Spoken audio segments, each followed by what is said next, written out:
Systems channel. This video is going to show you how to do the reverse curl properly. So targeting the lower fibers of the rectus abdominis or the six-pack muscle. This is probably one of the most incorrectly technique-wise exercise that people do. So they either work their hip flexors so much or they're using their arms to help out so that that muscle itself doesn't actually work. So I'm going to show you a few mistakes.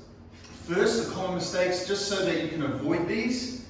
So the first is that people have their arms down by their side.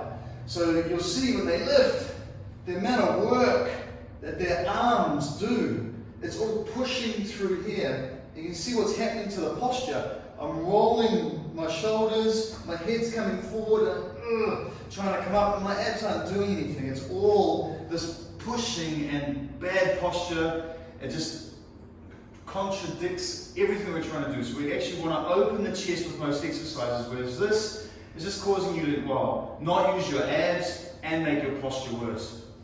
The second one that you want to avoid is swinging the legs. So what I'm doing here is there's no actual force generation from the abdominals, it's all from my hip flexors. So my abs are moving, and it's just my legs, inertia being created from swinging my legs up. So there's this angle at the hips is always getting greater and then coming in, and my abs aren't doing anything. By this stage, the momentum of the leg coming in is just rolling my lower back off the ground. So my abs don't do any work, and I'm just making my hip flexors do more work, which makes them tighter, which creates, again, commonly bad posture.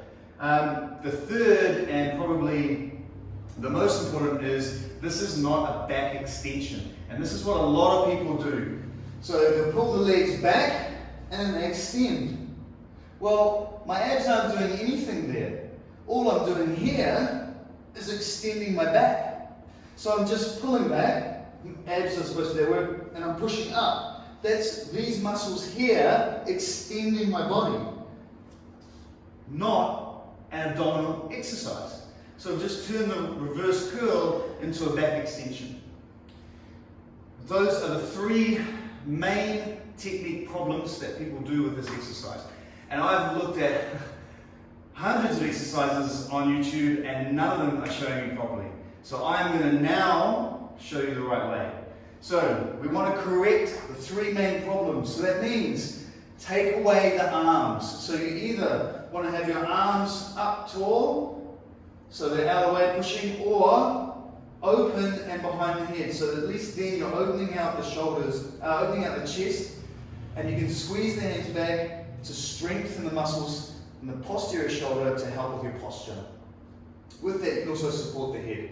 So what we then want to do is try and fix the hip angle so that we're not actually using the hip flexors to create inertia. It's okay to pull back and up, but I don't want, if you look at my hips, there's no real movement there. It's all from the curve or the lift of that lower spine. I'm trying to lift my knees straight up. Yes, the knees move back towards me because my spine is rolling back. So that angle will change because of the angle of my spine curves up. So my knees, if they're at 90 degrees here, my back comes back. See, at 90 degrees, they're still going to be moving back, but they're at 90 degrees. So that curve of the spine creates the leg movement, not an actual leg movement.